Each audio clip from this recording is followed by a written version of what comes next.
ಲವೋದಿಕೀಯ ಸಭೆಯಲ್ಲಿ ನಾವಿದ್ದೇವೆ.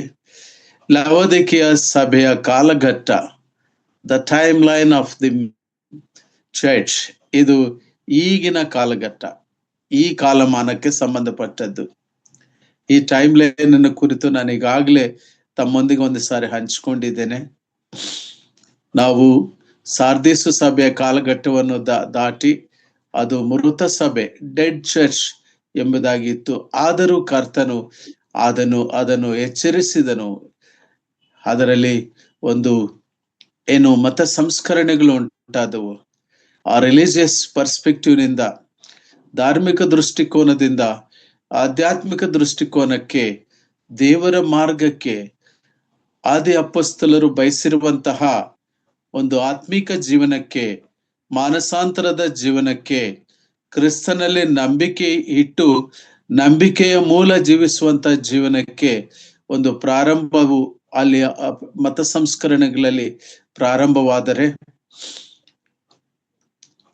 ನಮಗೆ ತಿಳಿದಿರುವ ಪ್ರಕಾರ ಆಗ ಕೃಪೆಯಿಂದಲೇ ರಕ್ಷಣೆ ಎಂಬುದಾಗಿ ನಮಗೆ ತಿಳಿಯುವ ಹಾಗೆ ಮಾರ್ಟಿನ್ ಲೂಥರ್ ಆ ರಿಲಿಜಿಯಸ್ ಬಾಂಡ್ಸ್ ನಿಂದ ಅವರು ಹೊರಗಡೆ ಬಂದು ಸೋಲಾ ಗ್ರಾಷಿಯೋ, ಸೋಲಾ ಫೇತ್, ನಂಬಿಕೆ ಮೂಲ, ಕೃಪೆಯ ಮೂಲ ರಕ್ಷಣೆಯು, ಸೋಲಾ ವರ್ಡ್, ವಾಕ್ಯವೇ ಮುಖ್ಯ, ವಾಕ್ಯವೇ ಪ್ರಾಮುಖ್ಯವಾದದ್ದು. ಒಬ್ಬ ವ್ಯಕ್ತಿಯ ಅನುಭವವನ್ನಾಗಲಿ ಒಬ್ಬ ವ್ಯಕ್ತಿಯ ಅನಿಸಿಕೆಯನ್ನಾಗಲಿ ಆಧಾರ ಮಾಡಿಕೊಳ್ಳದೆ ದೇವರ ವಾಕ್ಯವು ನಮಗೇನನ್ನು ಬೋಧಿಸುತ್ತದೋ ಅದನ್ನೇ ಪ್ರಾಧಾನ್ಯವಾಗಿ ತಗೋಬೇಕು, ಅದಕ್ಕೆ ಪ್ರಾಧಾನ್ಯತೆ ನೀಡಬೇಕೆಂಬುದಾಗಿ ಸ್ಕಾಟ್ಲೆಂಡ್ನಲ್ಲಿ ಮತ್ತು ಇಂಗ್ಲೆಂಡ್ನಲ್ಲಿ ಮತ್ತು ಜರ್ಮನಿನಲ್ಲಿ ಆಯಾ ಕಡೆಗಳಲ್ಲಿ ಮತ ಸಂಸ್ಕರಣ ಕರ್ತರು ಎದ್ದು ಬಂದು, ಜಾನ್ ನಾಕ್ಸ್ ಮತ್ತು ಹೀಗೆ ಇಂಗ್ಲೆಂಡ್ನಲ್ಲಿ ಕೂಡ ಈ ರೀತಿಯ ಒಂದು ಮತ ಸಂಸ್ಕರಣೆ ಉಂಟಾಯಿತು. ಅದಾದ ನಂತರ ಸಾರ್ದಿಸು ಸಭೆಯ ಕಾಲಘಟ್ಟದಲ್ಲಿ ಮತ್ತು ನಾವು ಕಾಣ್ತೇವೆ, ತುಯತೈರ ಸಭೆಯ ಕಾಲಘಟ್ಟದಲ್ಲಿ ಮತ ಸಂಸ್ಕರಣ ಪ್ರಾರಂಭ ಆದರೆ, ಸಾರ್ದಿಸು ಕಾಲಘಟ್ಟದಲ್ಲಿ ಮಿಷನರಿಗಳ ಪ್ರಯಾಣ ಪ್ರಾರಂಭ ಆಯಿತು. ನಂಬಿಕೆಯ ಮೂಲ ರಕ್ಷಣೆ ಎಂಬುದು ಗೊತ್ತಾದಾಗ ದೇಶ ದೇಶಕ್ಕೂ ಜನರು ಆ ಒಂದು ವಿಷನ್, ಆ ದರ್ಶನವನ್ನು ಹೊಂದಿದಂಥವರಾಗಿ ಗೊತ್ತಿಲ್ಲದ ಸ್ಥಳಗಳಿಗೆ, ಆಯಾ ಪ್ಲೇಸ್ಗಳಿಗೆ, ದೇವರು ನೇಮಿಸಿರುವ ಸ್ಥಳಗಳಿಗೆ ಅವರು ಹೊರಟು ಹೋಗಿ ಸುವಾರ್ತೆಯನ್ನು ಸಾರುವಂತವರಾಗಿದ್ದರು. ಆ ಮಿಷನರಿಗಳ ಕಾಲಘಟ್ಟದಲ್ಲಿ ಬಹಳ ಉಜ್ಜೀವನ ಉಂಟಾಯಿತು. ಫಿಲಡೆಲ್ಫಿಯಾ ಸಭೆ ವಾಕ್ಯಕ್ಕೆ ಪ್ರಾಧಾನ್ಯತೆ ಕೊಟ್ಟಿರುವಂತಹ ಸಭೆ ಎಂಬುದಾಗಿ ನಾವು ಧ್ಯಾನಿಸಿದೆವು. ಅದಕ್ಕೋಸ್ಕರವಾಗಿ ಕರ್ತನಾದ ಯೇಸು ಕ್ರಿಸ್ತನು ಹೇಳುತ್ತಾನೆ, ನೀನು ನನ್ನ ವಾಕ್ಯವನ್ನ ಕಾಪಾಡಿರುವುದರಿಂದ ನಾನು ನಿನ್ನನ್ನು ಆ ಶೋಧನೆಯ ಕಾಲದಲ್ಲಿ, ಸಂಕಟ ಕಾಲದಲ್ಲಿ ನಿನ್ನನ್ನು ಕಾಪಾಡುವೆನು. ಅದರ ಅರ್ಥ, ಸಂಕಟ ಕಾಲ ಇರುವಾಗ ಸಭೆಯಲ್ಲಿ ಇರುವುದಿಲ್ಲ, ನಾವು ಎತ್ತಲ್ಪಡ್ತೇವೆ. ನಾವು ಎತ್ತಲ್ಪಟ್ಟ ನಂತರ 4ನೇ ಅಧ್ಯಾಯಕ್ಕೆ ದಾಟಿದಾಗ ಸಭೆ ಮೊದಲಗತಿಯಾಗಿ ಪರಿವರ್ತನೆ ಆಗಿ ಕರೆಯಲ್ಪಡ್ತದೆ. ಅದಕ್ಕೋಸ್ಕರವಾಗಿಯೇ ಸವಿಸ್ತಾರವಾಗಿ ಕರ್ತನಾದ ಯೇಸು ಕ್ರಿಸ್ತನು 7 ಸಭೆಗಳಿಗೂ ಕೂಡ ಒಂದೊಂದು ಸಭೆಯಲ್ಲಿರುವಂತಹ ಮೆಚ್ಚುಗೆಯನ್ನು, ಅದರಲ್ಲಿರುವಂತ ಕ್ರಿಯೆಗಳನ್ನು, ಆ ಸಭೆಗಳಲ್ಲಿರುವಂತ ಕಷ್ಟ ಕಾರ್ಪಣ್ಯಗಳನ್ನು, ಅವರ ಶೋಧನೆಗಳನ್ನು, ಅವರ ಜಯ ಜೀವಿತವನ್ನು, ಅವರಿಗೆ ಬಹುಮಾನವನ್ನು, ಅವರಿಗೆ ಒಂದು ನೂತನ ಜೀವನದ ಒಂದು ಬಹುಮಾನವನ್ನ ಪ್ರಕಟಿಸುತ್ತಾ ಪ್ರೋತ್ಸಾಹಿಸುತ್ತಾ ಎಫೆಸ ಸಭೆ, ಸ್ಮುರ್ನ ಸಭೆ, ಪೆರ್ಗಮ ಸಭೆ, ತುಯತೈರ ಸಭೆ, ಸಾರ್ದಿಸು ಸಭೆ, ಫಿಲಡೆಲ್ಫಿಯಾ ಸಭೆ, ಹೀಗೆ ಎಲ್ಲ ಸಭೆಗಳಿಗೂ ಕೂಡ ದೇವರು ಆಯಾ ಸಭೆಗಳಲ್ಲಿರುವಂತಹ ಸಂಗತಿಗಳನ್ನು ತನ್ನ ಒಂದು ಅಮೂಲ್ಯವಾದಂತಹ ಮತ್ತು ಬೆಂಕಿಯ ಜ್ವಾಲೆ ಇರುವಂತಹ ದೃಷ್ಟಿಯಿಂದ ದೃಷ್ಟಿಸಿ ಆ ಸಂಗತಿಗಳನ್ನ ಪ್ರಕಟಪಡಿಸುತ್ತಾ ತಿಳಿಸುತ್ತಾ ಈಗಿನ ಕಾಲಘಟ್ಟದಲ್ಲಿರುವಂತ ಲವೋದಿಕೀಯಗೆ ನಾವು ಬಂದಿದ್ದೇವೆ. ಪ್ರಿಯ ಪೀಟರ್ ಅಣ್ಣವರು ನನ್ನ ಮೆಸೇಜಿನ ಒಂದು 20% ಕವರ್ ಮಾಡಿದ್ದಾರೆ ಆಗಾಗ್ಲೇ. ಆ 20% ಬಿಟ್ಟು ಉಳಿದ 80% ಮೆಸೇಜ್ ನಾನು ನಿಮ್ಮ ಮುಂದಿಗೆ ತರಲಿಕ್ಕೆ ನಾನು ಬಯಸ್ತೇನೆ. ಅದೇ ಕುರುಡುತನ. ಯೆಶಾಯ ಗ್ರಂಥವನ್ನ 42ನೇ ಅಧ್ಯಾಯವನ್ನ ಉಲ್ಲೇಖ ಮಾಡುತ್ತಾ ಸಹೋದರರು ಹೇಳುತ್ತಾ ಬಂದರು, ಗಮನಿಸದೆ ಹೋಗುವಂತ ಒಂದು ಕುರುಡುತನ ಎಂಬುದಾಗಿ. ಹಾಗೆ ಲವೋದಿಕೀಯ ಸಭೆಯ ಕಾಲಘಟ್ಟಕ್ಕೆ ಬಂದಾಗ ಪ್ರಿಯರೇ, ಕರ್ತನು ಆ ಸಭೆಯನ್ನು ಪ್ರಾರಂಭದಿಂದಲೂ ಕೂಡ ಒಂದು ಮೆಚ್ಚುಗೆಯ ಪದವೂ ಇಲ್ಲದೆ ಅದರ ವಿರುದ್ಧವಾಗಿ ಆ ಲವೋದಿಕೀಯ ಸಭೆಯ ಆ ಕಾಲಘಟ್ಟದ ಅವರ ಒಂದು ಸಭೆಯ ಸ್ಥಿತಿಯನ್ನು ಕುರಿತು ಹೇಳುತ್ತಾ ಬರುವಾಗ ಎಷ್ಟೋ ಏನು ನಿಜಕ್ಕೂ ಗಮನಿಸುವಾಗ ಅಷ್ಟು ಇಷ್ಟವಾಗುವಂತ ರೀತಿಯ ಮಾತುಗಳು ಅಲ್ಲ ಆತನಿಗೆ. ನಾನು ಬಾಯಿಂದ ಕಾರು ಬಿಡುವನೆಂಬುದಾಗಿ ಹೇಳುತ್ತಾ ನೋಡ್ರಿ 17ನೇ ವಚನದ ಸೆಮಿಕೋಲನ್ನಿಂದ ನಾನು ಓದ್ತೇನೆ. ಪ್ರಕಟಣೆ ಗ್ರಂಥ 3ನೇ ಅಧ್ಯಾಯ 17ನೇ ವಚನ. Revelations chapter 3 verse 17 after the semicolon, the later part of the 17th verse. ಆದರೆ ನೀನು ಕೇವಲ ದುರವಸ್ಥೆಯಲ್ಲಿ ಬಿದ್ದಿರುವಂತವನು, ದೌರ್ಭಾಗ್ಯನು, ದರಿದ್ರನು, ಕುರುಡನು, ಬಟ್ಟೆ ಇಲ್ಲದವನು ಆಗಿರುವುದನ್ನ ತಿಳಿದೇ ಇದ್ದಿ.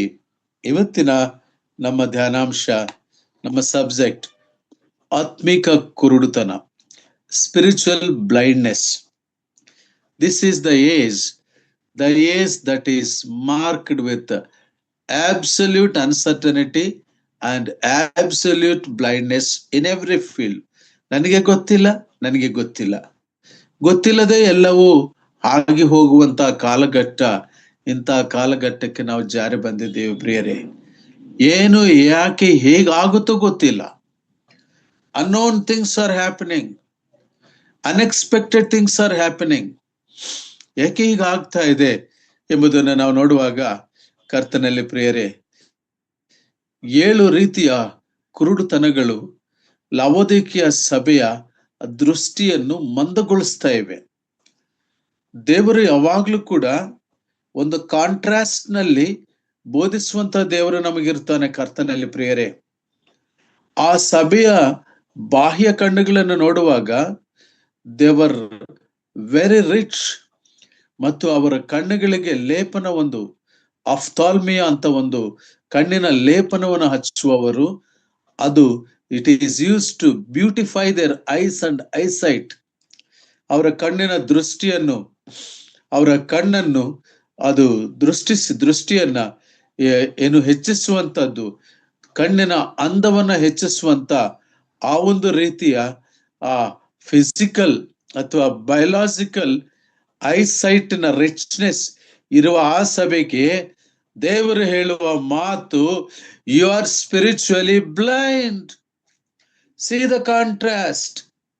ವ್ಯತ್ಯಾಸವನ್ನು ನೋಡಿರಿ. ನಾವು ಚೆನ್ನಾಗಿದ್ದೀವಿ ಅಂದ್ಕೊಂಡೆ ಚೆನ್ನಾಗಿಲ್ಲದೆ ಇರುವಂತ ಸ್ಥಿತಿ, ಈ ಕಾಲಘಟ್ಟದಲ್ಲಿರುವಂತ ಆತ್ಮೀಕ ಸ್ಥಿತಿಯನ್ನು ಪರಿಶುದ್ಧಾತ್ಮ ದೇವರು ಲವೋದಿಕೀಯ ಸಭೆಯ ಕುರುಡುತನ ವಿಷಯದಲ್ಲಿ ಹೇಳ್ತಿದ್ದಾರೆ. ನಮಗ್ ನೆನೆಸ್ತಾ ಇರ್ತೀವಿ, ವಿ ಆರ್ ವೆಲ್ ಫೆಡ್, ಸಮೃದ್ಧಿ ಇದೆ ಅಂದ್ಕೊಳ್ತಾ ಇದೀವಿ, ಆದ್ರೆ ಸಂತೃಪ್ತಿ ಹೋಗ್ತಾ ಇದೆ. ಸಮೃದ್ಧಿ ಬಂತು, ಸಂತೃಪ್ತಿ ಹೋಯ್ತು. ನಾವ್ ಅಂದ್ಕೊಳ್ತಾ ಇದೀವಿ ವಿ ಆರ್ ರಿಚ್, ಪರವಾಗಿಲ್ಲ, ನಾವು ಐಶ್ವರ್ಯವಂತರಾಗಿದ್ದೀವಿ, ಆದರೆ ಎಲ್ಲೋ ಒಂದು ಕಡೆ ಅನಾರೋಗ್ಯದ ಬಡತನವೋ ಅಥವಾ ತಿಳುವಳಿಕೆಯ ಬಡತನವೋ ಅಥವಾ ಆತ್ಮೀಯ ಬಡತನವೋ ಅಥವಾ ಶೈಕ್ಷಣಿಕ ಬಡತನವೋ, ಏನೋ ಒಂದು ಕೊರತೆಯಲ್ಲಿ ಇರುವಂತ ರೀತಿಯ ಕಾಲಘಟ್ಟಕ್ಕೆ ನಾವು ಬಂದಿದ್ದೇವೆ ಪ್ರಿಯರೇ. ಬನ್ನಿ ವಾಕ್ಯದಲ್ಲಿ ಒಂದೊಂದನ್ನಾಗಿ ನಾವು ಧ್ಯಾನಿಸುವ. ಕಳೆದ ಸಾರಿ ನಾನು ಹೇಳುತ್ತಾ ಒಂದು ಕುರುಡುತನವನ್ನು ಕುರಿತು ನಿಮಗೆ ಪ್ರಸ್ತಾಪ ಮಾಡಿದೆ. ಅದೇನಂತ ಹೇಳಿದ್ರೆ 2ನೇ ಕೊರಿಂಥ 4ನೇ ಅಧ್ಯಾಯ 4ನೇ ವಚನ. ದಯಮಾಡಿ ಓದಿ. 2 Corinthians chapter 4 and verse 4.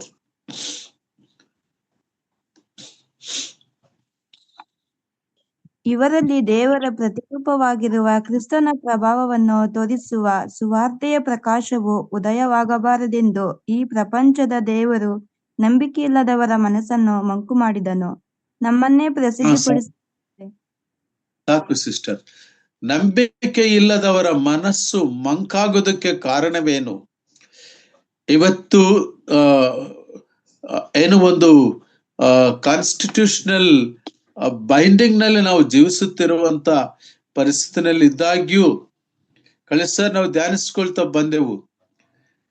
ಹೇಗೆ ಈ ಕಾನ್ಸ್ಟಿಟ್ಯೂಷನಲ್ ಫ್ರೇಮ್ವರ್ಕ್ ಉಂಟಾಗಿ ಜನರಿಗೆ ಅವರವರ ಫೇತ್, ಅವರವರ ನಂಬಿಕೆಯ ಕುರಿತು to practise, to preach and to profess ಅನ್ನುವ ಕಾಲಘಟ್ಟ ಇದ್ದಾಗ್ಯೂ ಇದನ್ನೊಂದು ಮತ ಅಥವಾ ಇದೊಂದು ಧರ್ಮದ ಲೇಪನವನ್ನು ಕೊಟ್ಟು ಇದನ್ನ ಕ್ಲಿಯರ್ ಆಗಿ ಅರ್ಥ ಮಾಡಿಕೊಳ್ಳಿಕ್ಕೆ ಆಗದಿರುವಂತಹ ಸ್ಥಿತಿನಲ್ಲಿ ಧಾರ್ಮಿಕತನದ ಒಂದು ಲೇಪನವನ್ನು ಹಚ್ಚಿ ಸುವಾರ್ಥ ಪ್ರಕಾಶವು ಉದಯವಾಗದಂತೆ ಜನರು ಕಣ್ಣು ಕುರುಡಾಗ್ತಾ ಇದೆ. ಇವತ್ತು people are blind to the gospel because the blindness, ಆ ಕುರುಡುತನದಕ್ಕೆ ಕಾರಣವೇನಂತ ಹೇಳಿದ್ರೆ they think it is a religion. ಹಾಗೆ ಆತ್ಮೀಯ ದೃಷ್ಟಿಕೋನದ ದರ್ಶನವನ್ನ ಪಡೀಲಿಕ್ಕಾಗದೇ ಇರುವಂತ ಒಂದು ಸ್ಥಿತಿ ಉಂಟಾಯ್ತು. ಎರಡನೇದಾಗಿ ನಾವು ನೋಡುವಾಗ ಕಪಟತನವೆಂಬ ಕುರುಡುತನ, ಇದು ಧಾರ್ಮಿಕ ವಿಧಿವಿಧಾನಗಳನ್ನ ಅನುಸರಿಸತಕ್ಕಂತ ಪರಿಸಾಯರಲ್ಲಿ ಇರುವಂತ ಆ ಒಂದು ಕುರುಡುತನಗಳು. ಯೇಸು ಸ್ವಾಮಿ ಅವರ ಕುರುಡುತನವನ್ನು ನೋಡಿ ಅಯ್ಯೋ ಅಯ್ಯೋ ಅಯ್ಯೋ ಅಂತ 5 ಸಾರಿ ಅಥವಾ ಅದೆಷ್ಟೋ ಸಾರಿ ಅಯ್ಯೋ ಎಂಬುದಾಗಿ ಹೇಳುವಂತದ್ದನ್ನು ನಾವು ಕಾಣ್ತೇವೆ. ಮತ್ತಾಯನ ಬರೆದ ಸುವಾರ್ತೆ 23ನೇ ಅಧ್ಯಾಯ 17, 18 ಮತ್ತು 24, 26 ವಚನಗಳನ್ನ ಓದಿದರೆ ನಾವು ಮುಂದಕ್ಕೆ ಸಾಗ್ತೇವೆ. ದಯಮಾಡಿ ಅವನ್ನ ಓದಿ. ಅಯ್ಯೋ ಕಪಟಿಗಳಾದ ಶಾಸ್ತ್ರಿಗಳೇ, ಫರಿಸಾಯರೇ, ನೀವು ಒಬ್ಬನನ್ನು ನಿಮ್ಮ ಮತದಲ್ಲಿ ಸೇರಿಸಿಕೊಳ್ಳುವುದಕ್ಕಾಗಿ ಭೂಮಿಯನ್ನು ಸಮುದ್ರವನ್ನು ಸುತ್ತಿಕೊಂಡು ಬರುತ್ತೀರಿ. ಅವನು ಸೇರಿದ ಮೇಲೆ ಅವನನ್ನು ನಿಮಗಿಂತ 2ರಷ್ಟಾಗಿ ನರಕ ಪಾತ್ರನಾಗ ಮಾಡುತ್ತೀರಿ. ಅಯ್ಯೋ ದಾರಿ ತೋರಿಸುವ ಕುರುಡರೇ, ಒಬ್ಬನು ದೇವಾಲಯದ ಮೇಲೆ ಆಣೆ ಇಟ್ಟುಕೊಂಡರೆ ಅದೇನು ಆಣೆಯಲ್ಲ, ಆದರೆ ಒಬ್ಬನು ದೇವಾಲಯದ ಚಿನ್ನದ ಮೇಲೆ ಆಣೆ ಇಟ್ಟುಕೊಂಡರೆ ಅದನ್ನು ನಡೆಸಲೇಬೇಕು ಎಂದು ನೀವು ಹೇಳುತ್ತೀರಿ. ಹುಚ್ಚರೇ, ಕುರುಡರೇ, ಯಾವುದು ಹೆಚ್ಚಿನದು? ಚಿನ್ನವನ್ನು ಪಾವನ ಮಾಡುವ ದೇವಾಲಯವೋ? ಒಬ್ಬನು ಯಜ್ಞವೇದಿಯ ಮೇಲೆ ಆಣೆ ಇಟ್ಟುಕೊಂಡರೆ ಅದೇನು ಆಣೆಯಲ್ಲ, ಆದರೆ ಅದರಲ್ಲಿರುವ ಕಾಣಿಕೆಯ ಮೇಲೆ ಆಣೆ ಇಟ್ಟುಕೊಂಡರೆ ಅದನ್ನು ನಡೆಸಲೇಬೇಕು ಎಂದು ಹೇಳುತ್ತೀರಿ. ಕುರುಡರೇ, ಯಾವುದು ಹೆಚ್ಚಿನದು? ಕಾಣಿಕೆಯು, ಆ ಕಾಣಿಕೆಯನ್ನು ಪಾವನ ಮಾಡುವ ಯಜ್ಞವೇದಿಯೋ? ಹೀಗಿರುವುದರಿಂದ ಯಜ್ಞವೇದಿಯ ಮೇಲೆ ಆಣೆ ಇಟ್ಟುಕೊಂಡರೆ ಅದರ ಮೇಲೆಯೂ ಅದರಲ್ಲಿರುವ ಎಲ್ಲದರ ಮೇಲೆಯೂ ಆಣೆ ಇಟ್ಟುಕೊಂಡ ಹಾಗಾಯಿತು. ದೇವಾಲಯದ ಮೇಲೆ ಆಣೆ ಇಟ್ಟುಕೊಂಡರೆ ಅದರ ಮೇಲೆಯೂ ಅದರಲ್ಲಿ ವಾಸ ಮಾಡುವಾತನು ಮೇಲೆಯೂ ಆಣೆ ಇಟ್ಟುಕೊಂಡ ಹಾಗಾಯಿತು. ಪರಲೋಕದ ಮೇಲೆ ಆಣೆ ಇಟ್ಟುಕೊಂಡರೆ ದೇವರ ಸಿಂಹಾಸನದ ಮೇಲೆಯೂ ಅದರಲ್ಲಿ ಕೂತಿರುವಾತನ ಮೇಲೆಯೂ ಆಣೆ ಇಟ್ಟುಕೊಂಡ ಹಾಗಾಯಿತು. ಅಯ್ಯೋ ಪರಿಸಾಯರೇ, ಈ ಮಾತನ್ನ ಸ್ವಾಮಿ ಹೇಳುವಾಗ ಇವರ ಕುರುಡುತನ ಎಂತದಂದ್ರೆ ದಾರಿ ತೋರಿಸುವ ಇವರೇ ಕುರುಡರು. They want to show the way, ಆದರೆ ಅವರಿಗೆ ರೈಟ್ ಪರ್ಸೆಪ್ಷನ್ ಇಲ್ಲ. ಅವರಿಗೆ ದೇವರ ಆಲಯದ ಕುರಿತು ಗ್ರಹಿಕೆ ಇಲ್ಲ, ಕಾಣಿಕೆಯ ಕುರಿತು ಗ್ರಹಿಕೆ ಇಲ್ಲ, ಮತ್ತು ಯಾವ ರೀತಿ ಜನರು ನಡೆದುಕೊಳ್ಳಬೇಕು, ಆಣೆ ಇಡುವುದರ ವಿಷಯದಲ್ಲಾಗ್ಲಿ ಅಥವಾ ಬೋಧನೆ ಹೇಗೆ ಮಾಡಬೇಕು ಅವರಿಗೆ ಗೊತ್ತೇ ಇಲ್ಲ.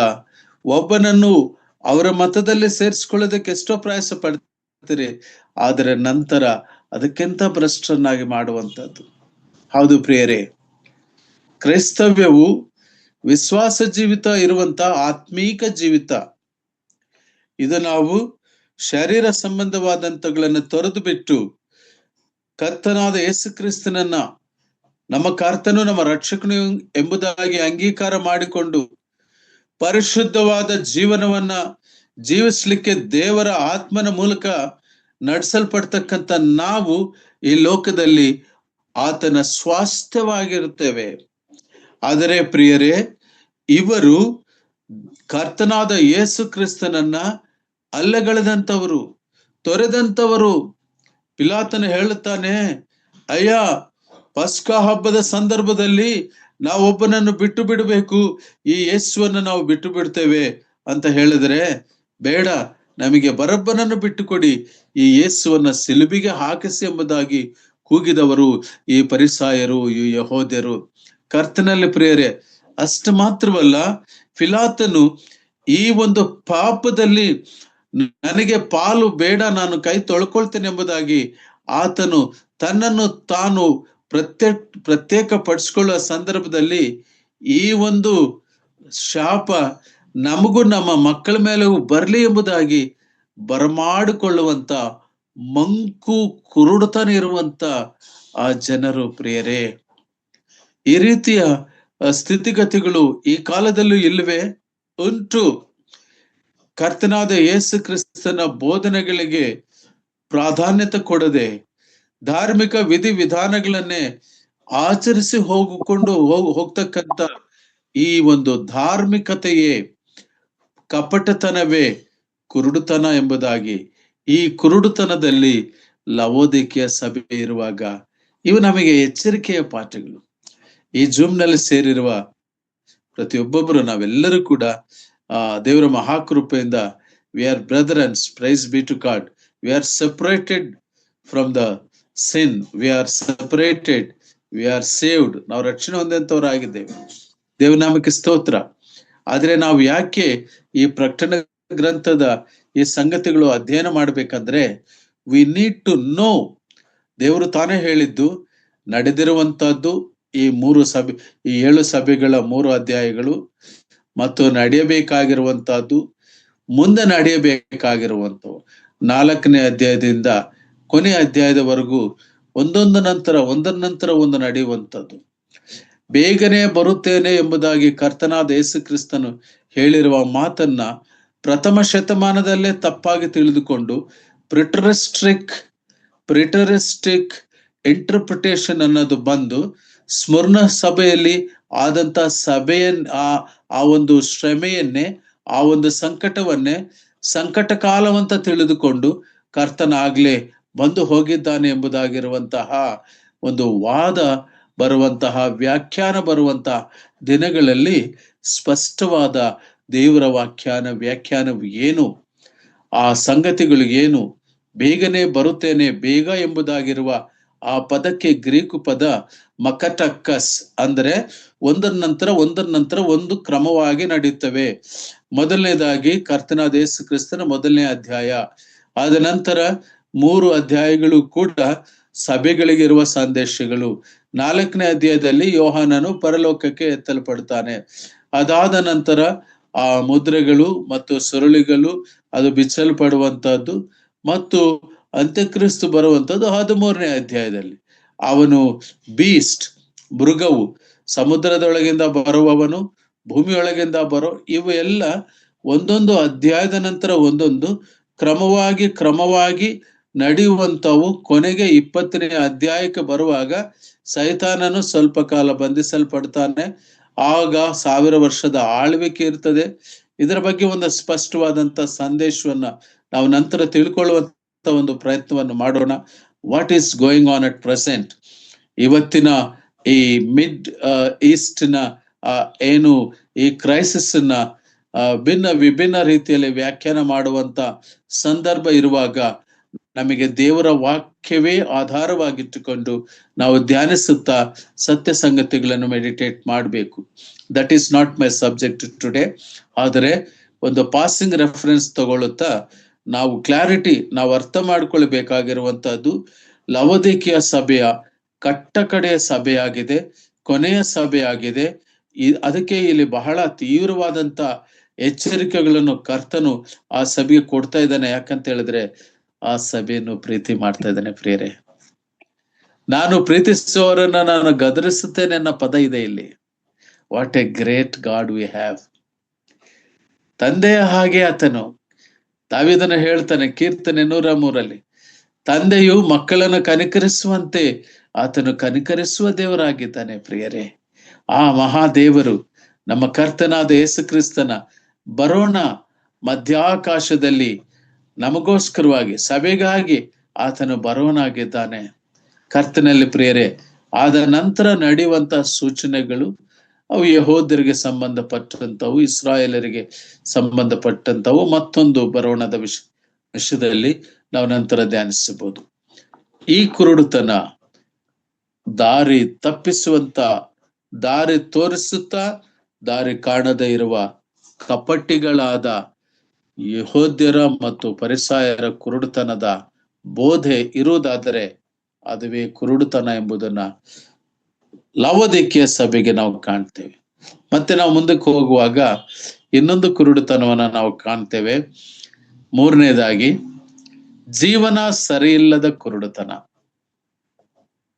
ವಿಶ್ವಾಸಿಗಳೇ ಯೇಸುವನ್ನು ನಂಬಿದ್ದಾರೆ, ರಕ್ಷಣೆ ಹೊಂದಿದ್ದಾರೆ, ನಂತರದ ಜೀವನ ಅಥವಾ ನಂತರ ಅವರ ಜೀವಮಾನ ಅಥವಾ ನಂತರ ಅವರ ಜೀವನ ಶೈಲಿ ಇರಬೇಕಾದ ರೀತಿಯಲ್ಲಿ ಇಲ್ಲದೆ ಇರೋದ್ರಿಂದ ಲವೋದಿಕೀಯ ಸಭೆಗೆ ಎಚ್ಚರಿಕೆಯನ್ನು ನೀಡುತ್ತಾ ಆ ಎಚ್ಚರಿಕೆ ನಮಗೂ ಕೂಡ ಅನ್ವಯಿಸುವಂತ ಎಚ್ಚರಿಕೆ ಆಗಿರಬಹುದೇನೋ ಅಂತ ನಾವು ಯೋಚನೆ ಮಾಡೋಣ. ಇದಕ್ಕೆ ವಾಕ್ಯ ಆಧಾರ ದಯಮಾಡಿ ನೋಡೋಣ. 2 ಪೀಟರ್ 2ನೇ ಪೇತ್ರ 1ನೇ ಅಧ್ಯಾಯ 5ರಿಂದ 9 ವಚನ. ಓದಿ ಸಿಸ್ಟರ್. 2ನೇ ಪೇತ್ರ 1ನೇ ಅಧ್ಯಾಯ 5ರಿಂದ 9 ವಚನ. ಈ ಕಾರಣದಿಂದಲೇ ನೀವು ಪೂರ್ಣಾಸಕ್ತಿಯುಳ್ಳವರಾಗಿ ನಿಮಗಿರುವ ನಂಬಿಕೆಗೆ ಸದ್ಗುಣವನ್ನು ಸದ್ಗುಣಕ್ಕೆ, ಜ್ಞಾನವನ್ನು ಜ್ಞಾನಕ್ಕೆ, ದಮೆಯನ್ನು ದಮೆಗೆ, ತಾಳ್ಮೆಯನ್ನು ತಾಳ್ಮೆಗೆ, ಭಕ್ತಿಯನ್ನು ಭಕ್ತಿಗೆ, ಸಹೋದರ ಸ್ನೇಹವನ್ನು ಸಹೋದರ ಸ್ನೇಹಕ್ಕೆ, ಪ್ರೀತಿಯನ್ನು ಕೂಡಿಸಿರಿ. ಇವು ನಿಮ್ಮಲ್ಲಿದ್ದು ಹೆಚ್ಚುತ್ತಾ ಬಂದರೆ ನಮ್ಮ ಕರ್ತನಾದ ಯೇಸು ಕ್ರಿಸ್ತನ ಸಂಬಂಧವಾದ ಪರಿಜ್ಞಾನವನ್ನು ಹೊಂದುವ ವಿಷಯದಲ್ಲಿ ನಿಮ್ಮನ್ನು ಆಲಸ್ಯಗಾರರು ನಿಷ್ಫಲರು ಆಗದಂತೆ ಮಾಡುತ್ತವೆ. ಅಂಕಲ್ ಓದ್ಬೇಕಾ? ಓದ್ಬೇಕು ಸಿಸ್ಟರ್. ಇನ್ನು ಮುಂದುವರಿಸಿ, ಇನ್ನೊಂದು ವಚನ ಓದಿ. ಇವುಗಳಿಲ್ಲದವನು ಕುರುಡನಾಗಿದ್ದ, ದೂರದೃಷ್ಟಿ ಇಲ್ಲದವನಾಗಿದ್ದು ತನ್ನ ಹಿಂದಣ ಪಾಪಗಳು ಪರಿಹಾರವಾಗಿ ತಾನು ಶುದ್ಧನಾದದ್ದನ್ನು ಮರೆತು ಬಿಟ್ಟಿದ್ದಾನೆ. ಆದದರಿಂದ ಸಾಕು. Thank you. This is the present state of a believer. ಈಗ ಈ ಸ್ಥಿತಿನಲ್ಲಿ ನಾವು ಅನೇಕರು ಇರುವಂತಹದ್ದು, ಲವೋದಿಕೀಯ ಸಭೆ ಇರುವಂತಹದ್ದು ನಾವು ಕಾಣ್ತೇವೆ. ಕುರುಡ ಇವುಗಳಿಲ್ಲದವನು. ಯಾವುಗಳು? ಒಂದು ಒಳ್ಳೆಯ ಲಿಸ್ಟ್ ಅನ್ನು ಓದಿದಿರಿ. Thank you. ಹೇಗೆ ನಮಗೆ ಈಗ ನೀವು ಪೂರ್ಣ ಆಸಕ್ತಿ ಇಲ್ಲ ನಂಬಿಕೆಗೆ ಕೆಲವನ್ನ ಆಡ್ ಮಾಡ್ಬೇಕು. ಏನು ಬರೇ ನಾವು ಶುಗರ್ ಕ್ಯಾನ್ ಜ್ಯೂಸ್ ಕುಡಿತೀವಿ ಅಂದ್ರೆ ಅವನು ಬರೇ ಈ ಸಕ್ಕರೆ ಇದನ್ನ ಇಟ್ಟು ಕೊಡೋದಿಲ್ಲ, ಅದಕ್ಕೆ ಟೇಸ್ಟ್ ಬರ್ಬೇಕಲ್ಲ. ಸೊ ಅದಕ್ಕೆ ಏನೇನ್ ಇಡ್ತಾನೆ ಅವನು? ಆ ಸಕ್ಕರೆ ಜ್ಯೂಸ್ ಮಾಡೋನು, ಆ ಶುಗರ್ ಕ್ಯಾನ್ ಜ್ಯೂಸ್ ಮಾಡೋನು ಅದರ ಮಧ್ಯದೊಳಗಡೆ ಒಂದು ನಿಂಬೆ ಹುಳು ಇಡ್ತಾನೆ, ಆ ಒಂದು ಶುಂಠಿ ಇಡ್ತಾನೆ, ಮತ್ತು ಅದಕ್ಕೆ ರುಚಿ ಬರುವಂತದ್ದು ಏನು ಬೇಕೋ ಅದನ್ನು ಇಟ್ಟು ತಿರುಗಿಸ್ತಾನೆ. ನಮ್ಮ ನಂಬಿಕೆ, ಕ್ರಿಸ್ತನಲ್ಲಿ ನಂಬಿಕೆ ಉಂಟು, ಆದರೆ ನಮ್ಮ ನಂಬಿಕೆ ಜೀವನ ರುಚಿಕರವಾಗಿರ್ಬೇಕಾದ್ರೆ, ಕೊಲೊಸ್ಸದವರಿಗೆ ಬರೀತಾ ಪೌಲನು ಹೇಳ್ತಾನೆ, ನಮ್ಮ ಮಾತುಗಳು ಇಂಪಾಗಿರ್ಬೇಕಂತೆ. It should be pleasing to others. A Christian grace, ಒಂದು ಕ್ರಿಸ್ತಿಯ ಆ ಒಂದು ಗ್ರೇಸ್ ನಮ್ಮಲ್ಲಿ ಕಾಣುವಂಥದ್ದಿರಬೇಕು. ಇಲ್ಲಿ ಅನೇಕ ಸಂಗತಿಗಳನ್ನು ಒಂದು ಕ್ರಾನಲಾಜಿಕಲ್ ಆರ್ಡರ್ ನಲ್ಲಿ ಕೊಡ್ತಾನೆ ಪೇತ್ರನು. ಒಂದು ಲಿಂಕ್ ತರ, ಒಂದು ಸೈಕ್ಲಿಕ್ ಪ್ರೋಸೆಸ್.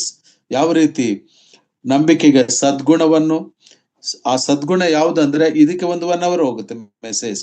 ಸದ್ಗುಣ ಅಂದ್ರೆ ದೇವರಿಗೆ ವಿಧೇಯತೆ ಆಗುವಂಥದ್ದು. ಯಜ್ಞ ಯಾಗಾದಿಗಳನ್ನ ಅರ್ಪಿಸೋದಕ್ಕಿಂತ ವಿಧೇಯತ್ವಕ್ಕೆ ದೇವರು ಮೆಚ್ಚುತ್ತಾನೆ. ಅದರಿಂದ ವಿಧೇಯತ್ವವನ್ನ, ಜ್ಞಾನವನ್ನ ಅಂದ್ರೆ ದೈವಿಕ ಜ್ಞಾನ, ಆ ಪರಲೋಕದ ಜ್ಞಾನ, ಜ್ಞಾನಕ್ಕೆ ದಮೆಯನ್ನ, ದಮೆಗೆ ತಾಳ್ಮೆಯನ್ನ. ತಾಳ್ಮೆ ಇರುವುದಿಲ್ಲ, ನಮಗೆ ನಂಬಿಕೆ ಇರುತ್ತದೆ, ಆದ್ರೆ ಬೇಗ ಫೈರ್ ಆಫ್ ಆಗ್ತಾ ಇರ್ತೀವಿ. ಒಂಚೂರು ವ್ಯತ್ಯಾಸ ಆದ್ರೆ ಸಾಕು, ಏನೇನೋ ನಡೆದೋಯ್ತಾನ ಹಾಗೆ. Why it happens? ಯಾಕಂದ್ರೆ ನಂಬಿಕಸ್ಥರಾದವರಿಗೆ ತಾಳ್ಮೆ ಒಂದು ಗುಣ. ಇದರ ಬಗ್ಗೆ ಇನ್ನೂ ಹೆಚ್ಚೆಚ್ಚಾಗಿ ತಿಳಿಸುವಂತ ಒಂದು ಸಂದರ್ಭ ಬರ್ತದೆ, ನೋಡೋಣ. ತಾಳ್ಮೆಗೆ ಭಕ್ತಿಯನ್ನು, ಭಕ್ತಿಗೆ ಸಹೋದರ ಸ್ನೇಹವನ್ನು, ಸಹೋದರ ಸ್ನೇಹಕ್ಕೆ ಪ್ರೀತಿಯನ್ನು, ಇವೆಲ್ಲ ಕಂಬೈನ್ ಮಾಡಿ ಅಂತ last stage of the life of Peter.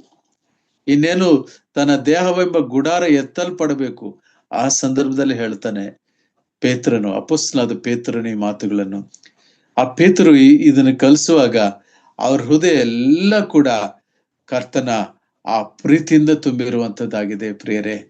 ಹಾಗಾಗಿ ಹೇಳ್ತಾನೆ, ಇವುಗಳೆಲ್ಲದವನು ಈ ಈ ಈ ಮೇಲ್ಕಂಡವುಗಳು, ಈ ನಂಬಿಕೆಗೆ ಬೇಕಾದ ಇವು ಎಲ್ಲ ಇಲ್ಲದವನು, ಇವುಗಳಿಲ್ಲದವನು ಕುರುಡನಾಗಿದ್ದಾನೆ. ಅದೇ ಕುರುಡುತನ ಈಗಲೂ ಕೂಡ. We know the word of God very well, only to judge others. ಬೇರೆಯವ್ರ ವಿಷಯದಲ್ಲಿ ಅದನ್ನ ಎನ್ ಇಂಟ್ರಾಸ್ಪೆಕ್ಟಿವ್ ಫ್ಲಾಶ್ ನಮ್ಮ ಒಳಗಡೆ ಹೋಗುವುದಿಲ್ಲ. ಹೌದಲ್ಲ, ನಾನು ಬೆಳಗ್ಗೆ ವಾಕ್ಯ ಓದಿದಾಗ ಇದು ನನಗೆ ಮುಟ್ಟಿದೆ, ಇದು ನನಗೆ ತಟ್ಟಿದೆ, ಇದು ನನಗಾಗಿ ಇದೆ. ಆ ಇಂಟ್ರಾಸ್ಪೆಕ್ಟಿವ್ ಫ್ಲಾಶ್, ಆ ಇಂಟ್ರಾಸ್ಪೆಕ್ಷನ್, ಆ ಒಂದು ಪವರ್ಫುಲ್ ಏನು ವಾಕ್ಯ ಆ ಎದೆಗೆ ತಟ್ಟುವುದು, ಆ ಮುಟ್ಟುವ ಆ ಕಾಲಘಟ್ಟ ಹೋಗಿದೆ ಪ್ರಿಯರೇ. ಲವದಿಕ್ಕಿಯ ಕಾಲಘಟ್ಟ ಎಲ್ಲವೂ ಕೂಡ ಮೇಲ್ಮೇಲೆ ಎಲ್ಲ ಕಟ್ ಅಂಡ್ ಪೇಸ್ಟ್ ಮೆಸೇಜಸ್, ಎಲ್ಲ ವಾಟ್ಸಪ್ ಮೆಸೇಜಸ್, ಎಲ್ಲ ಅವು ಇವು ನೋಡ್ಕೊಂಡು ಏನೇನೋ ವಿವಾದಗಳು, ಏನೇನೋ ಪ್ರಶ್ನೆಗಳು, ಏನೇನೋ ಡೌಟ್ಸು, ಏನೇನೋ questions. That is not the way how we need to meditate the word of God. ದೇವರ ವಾಕ್ಯ ಧ್ಯಾನಿಸುವ ವಿಧಾನ ಅದಲ್ಲ.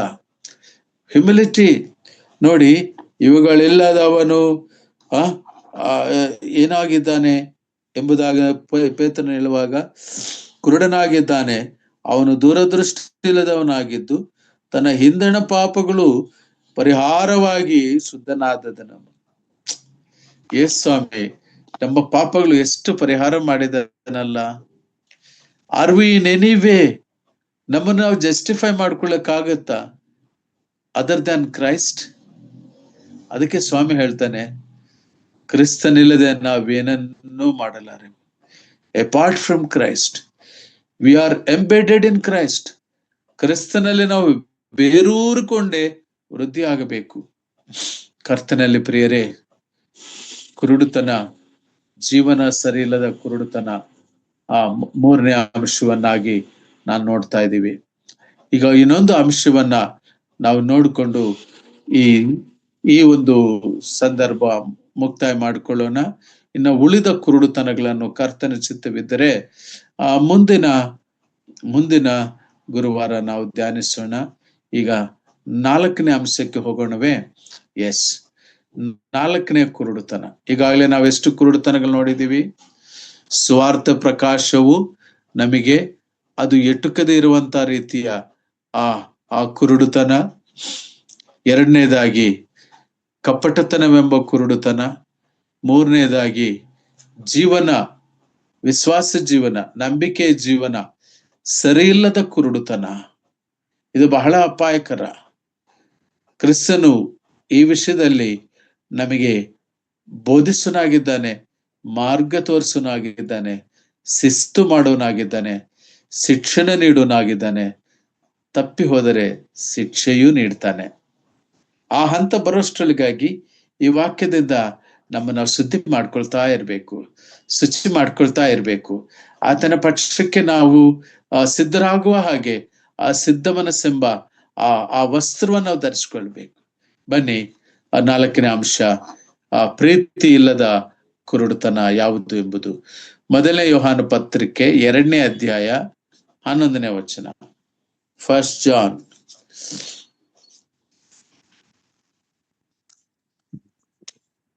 ತನ್ನ ಸಹೋದರನನ್ನು ದ್ವೇಷಿಸುವವನು ಕತ್ತಲೆಯಲ್ಲಿದ್ದಾನೆ, ಕತ್ತಲೆಯಲ್ಲಿ ನಡೆದುಕೊಳ್ಳುತ್ತಾನೆ. ಕತ್ತಲೆಯು ಅವನ ಕಣ್ಣುಗಳನ್ನು ಕಾಣದ ಹಾಗೆ ಮಾಡಿದ್ದರಿಂದ ತಾನು ಎಲ್ಲಿಗೆ ಹೋಗುತ್ತಾನೋ ಅವನಿಗೆ ತಿಳಿಯದು. ಯಾವ ವಚನ ಓದ್ತಾ ಇದ್ದೀರಿ ಸಿಸ್ಟರ್ ನೀವು? ರೆಫರೆನ್ಸ್ ಹೇಳಿ, ನಾನು ನೋಡ್ತೀನಿ ಸ್ವಲ್ಪ. 1 ಯೋಹಾನ 2ನೇ ಅಧ್ಯಾಯ. ಕರೆಕ್ಟ್ ಅಮ್ಮ. Yes, you are right. ಹೌದು. ನೇರವಾಗಿ ಅಲ್ಲಿ ಆ ಮಾತು ಹೇಳ್ತಿದ್ದಾನೆ ನಮಗೆ ಅಪೊಸ್ತಲನಾದ ಯೋಹಾನನು. ಟೈಟಲ್ ಬಹಳ ಚೆನ್ನಾಗಿದೆ ಕನ್ನಡ ಭಾಷೆಯಲ್ಲಿ. ಕತ್ತಲೆಯನ್ನು ಬಿಟ್ಟು ಬೆಳಕಿಗೆ ಸೇರಿದವರಲ್ಲಿ ಪ್ರೀತಿ ಭಾವವೇ ಅವಶ್ಯ. Love conquers all weaknesses and wickednesses. ಎಲ್ಲನ್ನು ಕೂಡ ಗೆಲ್ಲುವಂತ ದೈವಿಕ ಪ್ರೀತಿಯ ಪ್ರಾಮುಖ್ಯತೆಯಲ್ಲಿ ಹೇಳ್ತಾ ಇದ್ದಾನೆ. ಕರ್ತನಲ್ಲಿ ಪ್ರಿಯರೇ, ನಾವು ಗಮನಿಸಿ ನೋಡುವಾಗ ಅನೇಕ ವಿಷಯಗಳು ಅಲ್ಲಿ ಉಂಟು. 8ನೇ ವಚನ, ಆದರೂ ನಾನು ನಿಮಗೆ ಬರೆಯುವುದು ಹೊಸ ಅಪ್ಪಣೆಯೇ, ಇದು ಆತನಲ್ಲಿಯೂ ನಿಮ್ಮಲ್ಲಿಯೂ ಸತ್ಯವಾಗಿದೆ. ಹೇಗೆಂದರೆ ಕತ್ತಲೆಯು ಕಳೆದು ಹೋಗುತ್ತದೆ, ನಿಜವಾದ ಬೆಳಕು ಈಗ ಪ್ರಕಾಶಿಸುತ್ತಲಿದೆ. ಬೆಳಕಿನಲ್ಲಿದ್ದೇವೆಂದು ಹೇಳಿಕೊಂಡು ತನ್ನ ಸಹೋದರನನ್ನು ದ್ವೇಷಿಸುವವನು ಈವರೆಗೂ ಕತ್ತಲೆಯಲ್ಲೇ ಇದ್ದಾನೆ. How do we hate a believer? This is the serious subject. My dear believers, we are at the end times. ದ್ವೇಷ ಯಾವ ಕಾರಣಕ್ಕಾಗಿ ದ್ವೇಷ? ಕ್ರಿಸ್ತನಲ್ಲಿರಬೇಕಾದ ಮನಸ್ಸು ನಿಮ್ಮಲ್ಲಿಯೂ ಇರಬೇಕೆಂಬುದಾಗಿ ಫಿಲಿಪ್ಪಿದವರಿಗೆ ಬರೀತಾ ಪೌಲನು ಹೇಳ್ತಾನೆ. ಕರ್ತನಾದ ಯೇಸು ಕ್ರಿಸ್ತನು ಎಲ್ಲರನ್ನ ಪ್ರೀತಿ ಮಾಡಿದನು. ಒಂದು ಕಡೆ ಸೆರೆಮನೆ ಸೇವೆಗೆ ಹೋದಾಗ ಅಲ್ಲಿ ಬರೆಯಲ್ಪಟ್ಟಿರುವ ವಾಕ್ಯ ನಾನು ನೋಡಿದಾಗ ನನ್ನ ಎದೆ ದೆಸಕ್ಕಂತು. ಪಾಪವನ್ನು ದ್ವೇಷಿಸು, ಆದರೆ ಪಾಪಿಯನ್ನು ಪ್ರೀತಿಸು ಅಂತ. ಹಿಡನ್ ಪೀಪಲ್, ಅನ್ಯ ಜನರು, how did they know the truth? ಅವರಿಗೆ ಸತ್ಯ ಹೇಗೆ? ಈ ಡಿಸರ್ನಿಂಗ್, ಈ ವ್ಯತ್ಯಾಸ ಮಾಡುವುದು ಕರ್ತನಾದ ಯೇಸು ಕ್ರಿಸ್ತನು ಆತನು ಯಾವ ರೀತಿ ಪ್ರೀತಿ ತೋರಿಸಿದನು ಎಂಬುದರ ಪ್ರಾಮುಖ್ಯತೆಯನ್ನು ನಾವಲ್ಲಿ ನೋಡ್ತೀವಿ. ಸಹೋದರಿ ಓದಿದ್ರು ಚೆನ್ನಾಗಿ. ಇಲ್ಲಿ ನಾವು ಗಮನಿಸುವಾಗ ತನ್ನ ಸಹೋದರನನ್ನು ಪ್ರೀತಿಸುವವನು ಬೆಳಕಿನಲ್ಲಿ ನೆಲೆಗೊಂಡಿದ್ದಾನೆ. ತನ್ನ ಸಹೋದರನನ್ನು ದ್ವೇಷಿಸುವವನು ಕತ್ತಲೆಯಲ್ಲಿದ್ದಾನೆ ಮತ್ತು ಅವನಲ್ಲಿ ವಿಘ್ನಕರವಾದದ್ದು. ಆದರೆ ತನ್ನ ಸಹೋದರನು ಪ್ರೀತಿಸುವವನು ಬೆಳಕಿನಲ್ಲಿ ನೆಲೆಗೊಂಡಿದ್ದಾನೆ. ತನ್ನ ಸಹೋದರನ ದ್ವೇಷವನ್ನು ಕತ್ತಲೆಯಲ್ಲಿದ್ದಾನೆ, ಕತ್ತಲೆಯಲ್ಲಿ ನಡೆದುಕೊಳ್ಳುತ್ತಾನೆ. ಕತ್ತಲೆಯು ಅವನ ಕಣ್ಣುಗಳನ್ನು ಕಾಣದ ಹಾಗೆ ಮಾಡಿದ್ದರಿಂದ ತಾನು ಎಲ್ಲಿಗೆ ಹೋಗ್ತಾನೋ ಅವನಿಗೆ ತಿಳಿಯದು. ದಟ್ ಈಸ್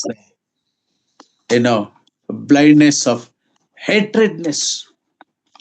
ವಿನಾಕಾರಣ ದ್ವೇಷಿಸುವುದು, ನನಗಿಷ್ಟವಿಲ್ಲದ ಕಾರಣ, ನನಗಿಷ್ಟವಿಲ್ಲದ ವ್ಯಕ್ತಿಯ ಜೊತೆಯಲ್ಲಿ ಮಾತಾಡ್ತಿರೋದ ಕಾರಣ ಆ ವ್ಯಕ್ತಿಯನ್ನು ಸುಖ ಸುಮ್ಮನೆ ದ್ವೇಷ ಮಾಡೋದು. ಏನು ಸಾಧಿಸ್ತೀರಿ ದ್ವೇಷ ಕಟ್ಟಿಕೊಂಡು? What way do we achieve? ಇದು ಅನ್ಯರ ವಿಷಯದಲ್ಲಿ ಹೇಳ್ತಿಲ್ಲ, ಅಪೊಸ್ತಲನಾದ ಯೋಹಾನ ಬಿಲೀವರ್ಸ್ ವಿಷಯದಲ್ಲಿ ಹೇಳ್ತಾ ಇದ್ದಾನೆ. You say that you are a believers, you say that you are travelling in light. ನೀವು ಬೆಳಕಿನಲ್ಲಿದ್ದೀರಿ, ಬೆಳಕಿನಲ್ಲಿ ವಾಸ ಮಾಡ್ತೀರಿ ಅಂತ ಹೇಳಿದಿರಿ. ಆದರೆ ನಿಮ್ಮಲ್ಲಿ ಒಬ್ಬನನ್ನು ಹರಿದು ತಿನ್ನುವಂತ ಒಂದು ದ್ವೇಷಾಗ್ನಿ ಯಾಕೆ ಹುಟ್ಟುತ್ತಾ ಇದೆ? ಕೀಪ್ ಯುವರ್ ನಿನ್ನ ಕಾಣಿಕೆಯಲ್ಲಿ ಇಟ್ಬಿಡು ಯಜ್ಞವೇದಿಯಲ್ಲಿ. ಮೊದಲು ಹೋಗಿ ನಿನ್ನ ಸಹೋದರನ ಜೊತೆಯಲ್ಲಿ ಒಂದಾಗು. You go and meet him. ಕರ್ತನಲ್ಲಿ ಪ್ರಿಯರೇ, ಇದು ಬಹಳ ಅದ್ಭುತವಾದಂತ ಒಂದು ಬೋಧನೆ. ಸಹೋದರರ ಸಭೆ ಎಂಬುದಾಗಿ ಹೇಳುವಾಗ it's A biblical doctrine. Brethren doctrine means biblical doctrine. ಸತ್ಯವೇದ ಹೀಗಿದೆ, ನಾವು ಹೀಗಿರಬೇಕು, ಹೀಗಿರಲು ಪ್ರಯತ್ನಿಸೋಣ, ದೇವರ ವಾಕ್ಯಕ್ಕೆ ಒಪ್ಪಿಸಿಕೊಳ್ಳೋಣ, ಶುಚಿಗೊಳ್ಳೋಣ. ಲವೋದಿಕೀಯ ಸಭೆಯ ಕುರುಡುತನ, ಸ್ಪಿರಿಚುವಲ್ ಬ್ಲೈಂಡ್ನೆಸ್ 7 ರೀತಿಗಳಲ್ಲಿದೆ. ಆ 7 ರೀತಿಗಳ ಕುರುಡುತನಗಳಲ್ಲಿ ನಾವು 4 ರೀತಿಯ ಸ್ಪಿರಿಚುವಲ್ ಬ್ಲೈಂಡ್ನೆಸ್ ಹೇಗೆ ಉಂಟು, ನಾವು ಹಾಗೆ ಇಲ್ಲದೆ ಇದ್ದರೆ ದೇವರಿಗೆ ಸ್ತೋತ್ರ. ಒಂದು ವೇಳೆ ನಾವು ಆ ಮಾರ್ಗಕ್ಕೆ ಹೋಗುವ ಹಾಗಿದ್ದರೆ ಕರ್ತನಿಂದ ನಾವು ಶಿಕ್ಷಣ ಹೊಂದೋಣ, ವಾಕ್ಯದಿಂದ ನಮ್ಮನ್ನು ಶುಚಿಗೊಳಿಸಿಕೊಳ್ಳೋಣ. ನಮ್ಮನ್ನು ನಾವು, ಇನ್ಕ್ಲೂಡಿಂಗ್ ಮೈ ಸೆಲ್ಫ್, ನಾವೆಲ್ಲರೂ ಒಂದೇ. ಪ್ರತಿಯೊಬ್ಬರ ಸೇವೆ ಕೂಡ ಮುಖ್ಯವಾದದ್ದೇ. ಒಬ್ಬ ಸಹೋದರಿ ಸ್ಕಾಟ್ಲ್ಯಾಂಡ್ ನಿಂದ ಹಾಡಿದರೆ ಆಕೆ ಸೇವೆಯೂ ಕೂಡ ದೇವರ ದೃಷ್ಟಿಯಲ್ಲಿ ಗಣನೀಯವಾದದ್ದು. ಒಬ್ಬ ಸಹೋದರಿ, ಒಬ್ಬ ಸಹೋದರ ಇಂಡಿಯಾದಲ್ಲಿ ಹಾಡಿದರೆ ಅವರ ಸೇವೆಯು ದೇವರ ದೃಷ್ಟಿಯಲ್ಲಿ ಮಹತ್ತರವಾದದ್ದು. ಒಬ್ಬರು ಲೀಡ್ ಮಾಡಿದರೆ ಆ ಸೇವೆಯು ದೇವರ ದೃಷ್ಟಿಯಲ್ಲಿ ಗಣನೀಯವಾದದ್ದು. ವಾಕ್ಯವನ್ನು ಕೇಳಿಸ್ಕೊಳ್ತಾ ಸುಮ್ಮನಿದ್ದರೂ ಅದು ದೇವರ ದೃಷ್ಟಿಯಲ್ಲಿ ಮಾನ್ಯವಾದದ್ದು. ಯಾವ ಸೇವೆಯೂ ಕೂಡ ಕಮ್ಮಿಯಲ್ಲ, ಯಾವ ಸೇವೆಯೂ ಕೂಡ ದೊಡ್ಡದಲ್ಲ, ಎಲ್ಲವೂ ಕೂಡ ದೈವಾನುಗ್ರಹವಾಗಿ